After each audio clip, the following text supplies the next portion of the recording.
I live in Englewood, yeah. Now it's very, very, very diverse. It's very modern. It's a very lively area. There's like a lot to do there, so traffic is definitely very heavy over there. Welcome to my room. I actually share this room with my mom, but she pretty much gives me creative freedom, so I get to decorate however I want, meaning my stuffed animals are all over the place, but we'll get to that later. Hi, my name is Toy, and I'm Zoe's mom. Zoe has been different since she came out the womb. She didn't know how to self-soothe, and by her being the youngest of two of the kids, I was like, okay, that's weird. Like, I couldn't give her a pacifier, I couldn't rock her to sleep, it was just like the first month or two, I threw the blanket into the crib and she stopped crying. So then I realized, okay, wait, it's the blanket. So after that, whenever we would ride in a car, or whenever we would do something, she started crying, I would give her the blanket, she would instantaneously stop crying. And I was like, okay, they tested her and we found out my baby has sensory disorder. Sensory disorder, it could be under or over acting. And I literally think Zoe is both. Basically, like, certain noises or like textures or things bother me a lot, and it's something that I have struggled with my whole life. It can get extremely emotional, especially during competition. Being in cheer, there's a lot of like loud music and things like that. It has taken me time to adjust to that, and I still find myself sometimes getting overwhelmed where I'll just be sitting there and there'll be like a lot of people talking to me and a lot of music at once, and I just can't focus, and I just need a second to just breathe and calm down. But it's definitely gotten a lot better over the years. And some of the ways her sensory disorder is affected is that she can't make friends very well.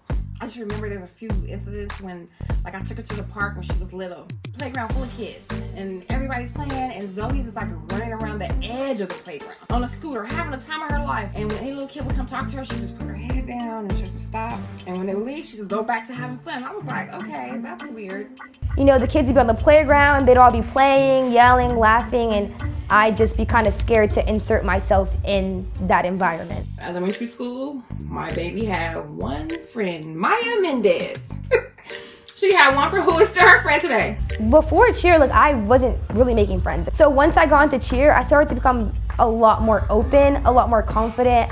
I would talk more. So I think that's another reason why my mom had kept me in cheer, because it was kind of breaking me out of my shell. This is my collection of backpacks that I've won at competitions. Here is Spirit Sports. This as well as Spirit Sports. This is USSA. This is Summit. And I have something that is very near and dear to my heart in here. My Summit ring. It is from the Marquee, which actually is my first ever Rebel backpack, so I was really excited to win that one. One day my mom found this like little cheer group or dance group or something at her school, and Maya was in it, so we put Zoe in it. And then I realized that those girls or kids that were in that group, Zoe tends to now start to talk to at school. And I was like, okay, wow, okay. There was a coach, and they were like, your daughter is amazing. You really need to put her in a group. Zoe is like on the computer. Now Zoe is 7 years old, and she finds a D2 gym. We apply, and then they told me, oh, we can't take her. She's too young. She's only 7, and the girls on our team are 9. And I'm like, please, just trust me. She tried out, and she made the team at 7. Even that team, she outgrew it. She went up to like a level 4. But even at her level 4, she was doing fulls. I'm not the best cheer mom, so some of these names I get mixed up a little bit. You gotta help me. Full is like a little twisty thing. This is my fraction of the closet. I have this jacket here that I got from the American Championships. This is from Aloha in Arizona. These two are from Cheer Sport. This was actually from my first cheer sport I ever attended, and I won, not once, but twice. My baby went from a nugget to being on 3 teams and flying and basing all in a matter of months. She aims to be the best at everything she does. She was in scouts, great at canoeing, great at archery, riflery, shotgunning, like anything that Zoe puts her hands onto, for the most part, she does it to the best of her ability. This here is a leotard, which I DIY'd myself back in 3rd grade for a project that was Someone Who Inspires You. So I picked Simone Biles because still to this day, I believe she's a great representation of strong Black women who do sports. Being on SMOED has been Zoe's dream. The picture of her and Eddie and Orby, I took that and didn't really understand what this team was and what it was all about. Zoe went and applied for SMOED herself. Cheer is definitely a very expensive sport. Because cheer is just not cheer. What people don't understand, you have tuition, you have uniforms, flights, hotels, food, hair, makeup. You have outfits where you have to match your team. It's extremely costly, but it's for the well-being of my child. It makes her a better person. At home, it's me and my mom and my grandma. So most times my mom or my grandma takes me to school, and it's always my mom who takes me to practice, because it's such a far drive. Between my mother and I, we, do whatever we can to keep her in cheer. Sometimes we have to hustle on the side. I have Grubhub for her to be on cheer. My mom works overtime at her job to help pay for cheer. I love hair and makeup. She likes that too. She's my assistant in the shop. She comes, she braids, she sweeps, she shampoos. I like braiding hair. It's really artistic.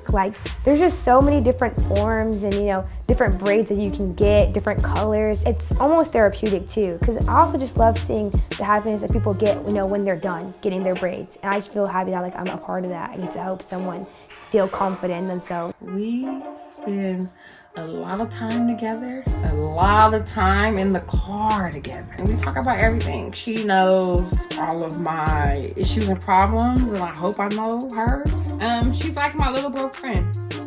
I take her wherever I go. These are my dirt biking pants, and these are my snow pants for things like dirt biking, which I eventually got my motorbiking license. Literally, I was actually in a Boy Scout troop.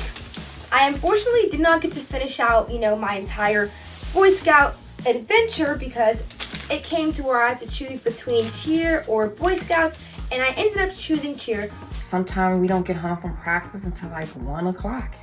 And she's up again in the morning and going to school. She cheers at school.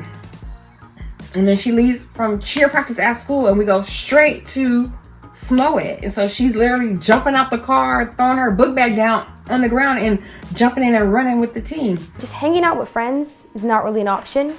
They're all like, hey, you want to go out after school? I'm like, nope, I'm going to cheer practice. There's a sleepover after school. You want to go? No, I can't. I have cheer practice. So she just does it with a smile on her face because that's how much she loves cheer and that's how much she's dedicated to it. Yeah, she's put forth so much effort into being a part of this team. I'm very proud to be her mother. Cheerleading does more than just physical for her. It really helps her mentally, and I appreciate that from cheer. Always been my dream to compete in the big arena, so I'm really excited to go there this year with SMOED, hopefully leaving with a jacket.